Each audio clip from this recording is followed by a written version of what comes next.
quite a challenge to summarize the NRM's activities, tactics, and strategy in Sweden in 10 minutes, but nevertheless, I will attempt to do so. And in particular, I will emphasize those aspects I think are of the greatest importance to understand about this group. I will touch upon trends in their development, the structure and the ideology of the group, its transnational aspect, and its different behaviors of violence. So at Expo, we monitor right-wing extremism quite closely, and for over a decade, we have been compiling data on the public activities of white supremacist entities operating in Sweden, including the NRM. This graph is from our most recent annual report into the white supremacist scene in Sweden. As much as I'd love to get into the weeds of our methodology, there's no time for that, unfortunately, but suffice it to say that this graph illustrates that the rate of public activities, that is to say, organized political activity carried out more or less in public view, as opposed to clandestine activity, has increased across the board for the past decade in Sweden. When I say across the board, I mean across all of the active white supremacist entities operating openly in Sweden in a given year, which is quite a few, not just the NRM, of varying sizes, types, and levels of activity. That's the yellow line in this graph representing the totality of the white supremacist scene, including the NRM. But note how in 2015, the NRM, that's the green line in this chart, for the first time overtakes all other white supremacist groups combined. That's the black line, in terms of the number of activities carried out per year. Since then, the NRM has completely dominated, even hegemonized, the white supremacist scene in Sweden, not only in terms of rate of activity, but in terms also of membership, in terms of violence, and in terms of domestic and international prestige within the scene. You will also note a significant drop of about 35% from 2018 to 2019, owing to a split last year, which limited the group's operational capacity. And there are signs that the hegemony of the NRM in the Swedish scene is in decline. Nonetheless, they have ambitious plans for the immediate future and will attempt to replenish the ranks of the activists that they lost in the recent split. So how was the NRM able to gain such a dominant position in the Swedish scene in the past several years, and indeed in the Nordic region as a whole? Well, as our data shows, 2015 marks the beginning of a significant stage in the NRM's evolution. A number of things happened around that time. One important factor, background to this development, was the collapse of the other major white supremacist actor, the neo-Nazi Party of the Swedes, so-called, which contested the 2014 general election and poured very fairly, collapsed, disbanded, and sent a lot of its members and sympathizers looking for alternatives, preferably something more sort of tough and hardcore rather than the parliamentary path that had been chosen by the Party of the Swedes. There was also a change of leadership at this time from the group's founder, Claes Lund, to the current leader, Simon Lindberg. There was a structural consolidation whereby the group was more clearly federated into a single entity dominated by Swedes and the Swedish branch, but with minor branches, subordinate branches in the neighboring countries. There was a new parliamentary arm of the group set up, gearing up for the general election in 2018. And perhaps most importantly, there was a new, much more public-facing and expansive strategy which began to be implemented by the new leader, Lindberg.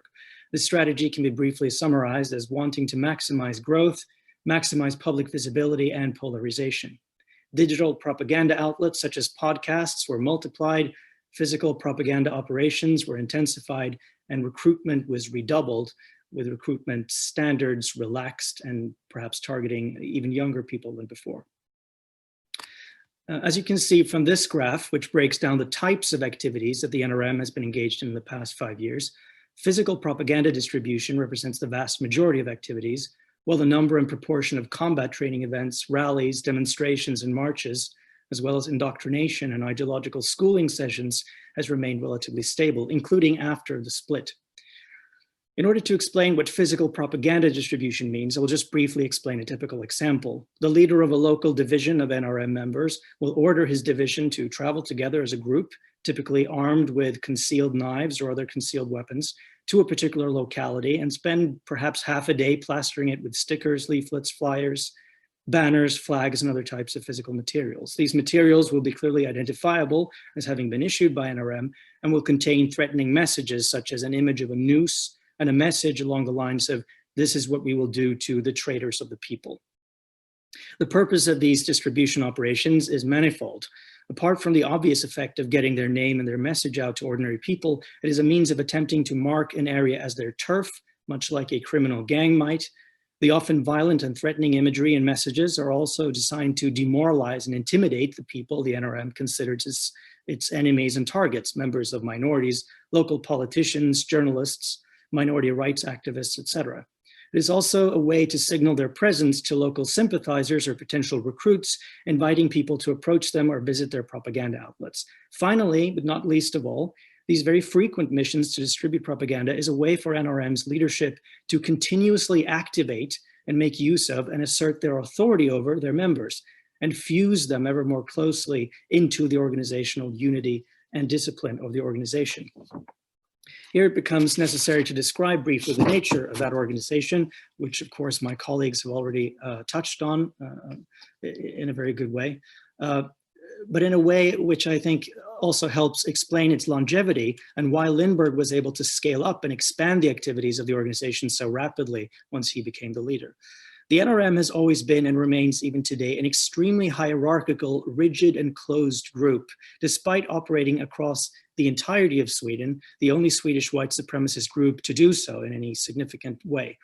Deliberately modeling itself on the Romanian fascist group of the early 20th century, the Legion of the Archangel Michael, from which it has taken its colors, green, white, and black, and the terminology of its structural divisions called nests, it is accurate to say that the NRM is effectively a cult. Mirroring its totalitarian ideology and vision for society, the group demands total obedience from its members and prescribes in detail how they should live their lives. Much like in a military organization, there are strict rules of conduct for where to stand and sit during meetings, how members address each other, when and how to eat, sleep, when to deploy to the streets, and so on. Members are continuously scored by their supervisors, that is, they're given points on their performance of various tasks, enabling even further control over them. In order to deepen their level of commitment to the cause, members are continuously steeped in indoctrination of Nazi ideology by scheduled viewings of propaganda films, group readings from party doctrines and historical fascist literature, as well as lectures by leading members. Indeed, together with the strict, almost bureaucratic structure of the NRM, it is its ideological fanaticism, openly espousing an unvarnished anti-Semitism and an anti-Semitic complete worldview, classical Nazism mixed with eco-fascism, as well as various reactionary positions familiar to the modern radical right, which causes the NRM to stand out both domestically and I think internationally.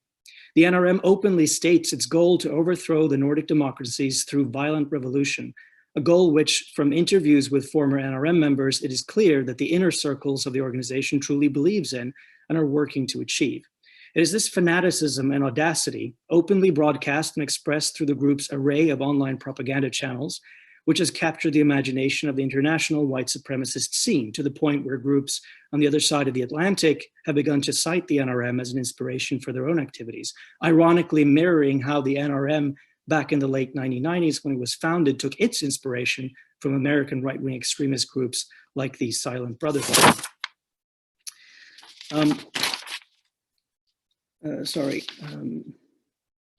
In addition to this bureaucratic and militaristic structure, and in addition to their traditional Nazism and revolutionary rhetoric, it is a third and crucial aspect of the NRM which must be highlighted in order to explain both their staying power in the scene, their charisma on the global stage of white supremacy, and the threat they pose not just to the Swedish public, but to the Nordic countries and beyond, namely its violence. Over many years, as my colleagues have been discussing, I think very clearly, NRM members have engaged in brutal violence against victims and opponents, in some cases with lethal outcomes, whether it's opportunistic attacks against minorities, targeted attacks on anti-racists and minority NGOs, arson targeting local politicians, violent rioting against police, or violent scuffles with passersby in the street, or even outright terror plots such as the bombing campaign by rogue members in Gothenburg in the winter of 2016-2017. The organization has built up a reputation for danger and brutality. This reputation is referred to as a violence capital by the Swedish Security Service, among other researchers. In other words, an air of intimidation, which the NRM systematically uses to menace their targets when they aren't actively attacking them. Researchers looking at the NRM have consistently found that around half of identifiable members of the NRM are convicted of crimes, with about a quarter convicted of weapon-related or violent crimes. Some of them have also received basic military training or have professional military experience. This is the context in which the NRM's frequent propaganda distribution operations must be understood. When they plaster streets and lampposts with images of nooses and threatening messages, it casts a pall over local communities, and it has a chilling effect on civil society because their threats are not seen as idle. In recent years, to take a couple of examples, using threats and intimidation campaigns, they have successfully coerced a local politician in a smaller Swedish town to resign from the municipal council, and they caused the Jewish Association in a Swedish regional capital to close down permanently. And on the national level, the Swedish Security Services assessment is that the NRM has both the capacity for terrorism and the intent to commit crimes against the country's constitutional order. So how is this organization able to operate openly and yet deploy and project violence in the way that it does? This illustration is designed to help explain the NRM's relationship to violence. At the level of leadership and official NRM documents, you find rhetoric that, as Professor Bjørgo has discussed, in line with the tradition of classical fascism, consistently glorifies violence, armed struggle, aggression, and hypermasculinity. Members are instructed to carry concealed weapons when they deploy to do public activities and to physically discipline people they encounter if they think it's warranted.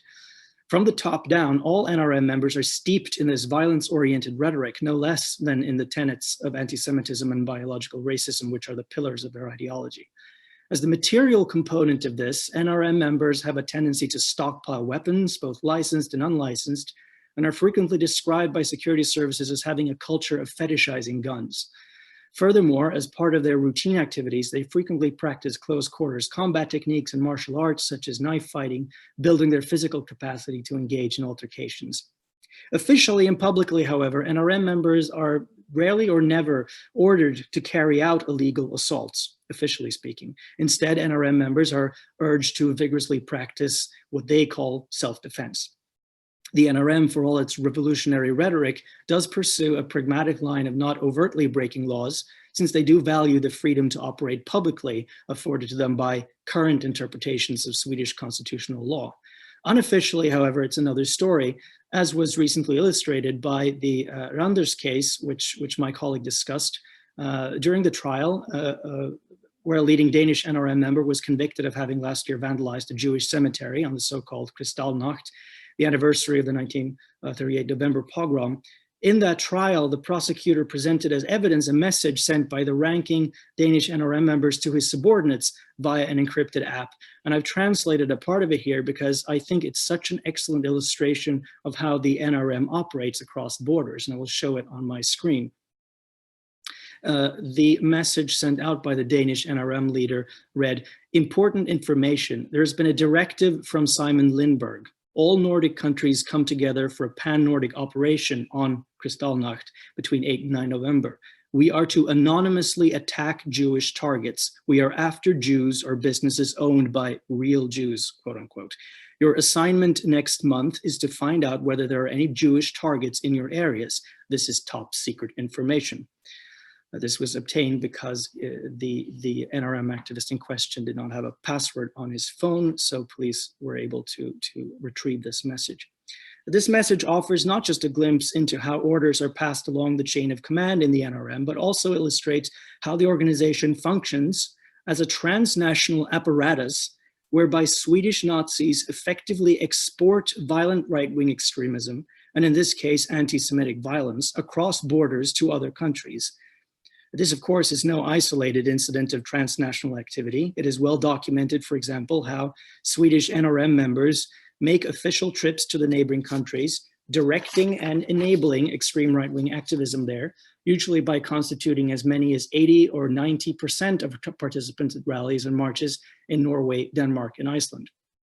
But the encrypted message in the Randers case offered as evidence in the recent trial makes clear that orders to commit serious crimes are also transmitted remotely from the Swedish leadership to their subordinates in the neighboring countries.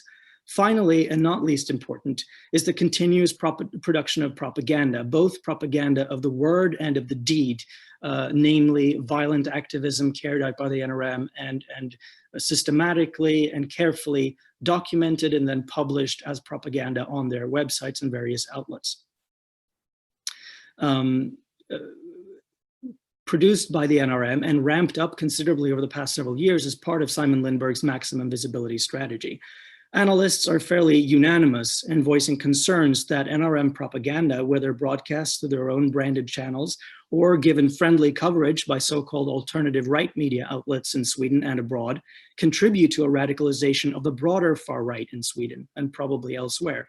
Concerns have been raised by scholars as well as agency analysts that there is an elevated risk of lone-acting extremists becoming inspired by the digital hate cultures sustained online in part by the NRM and its sympathizers, which foster dehumanization of minorities, explicitly glorify extreme right-wing terrorists across the world, and urge violent action against the targets and perceived enemies of the so-called Nordic race. Finally, I want to say that it should be noted that in light of a sober analysis of how the NRM operates and has operated in Sweden for a long time, the series of terror bombings carried out by rogue NRM members in the winter of 2016-2017 in the Gothenburg area should not have come as a surprise. The perpetrators of those attacks had been steeped in the hateful ethos and the revolutionary posturing of the NRM, and it was through NRM and its contacts with the Russian imperial movement and its partisan paramilitary training program, contacts, by the way, that were themselves the product of the NRM's increased international standing and profile. It was through the NRM that they gained an elevated capacity to commit violent attacks after having undergone this training program. Even though the NRM leadership apparently did not give the order for the terrorists to carry out the bombings, the acts were very much the fruit of the NRM as a machine. And there is little to suggest the same thing, that is, the NRM fostering activists too fanatic and dangerous for the leadership itself to exercise full control over, cannot and will not happen again. Thank you very much.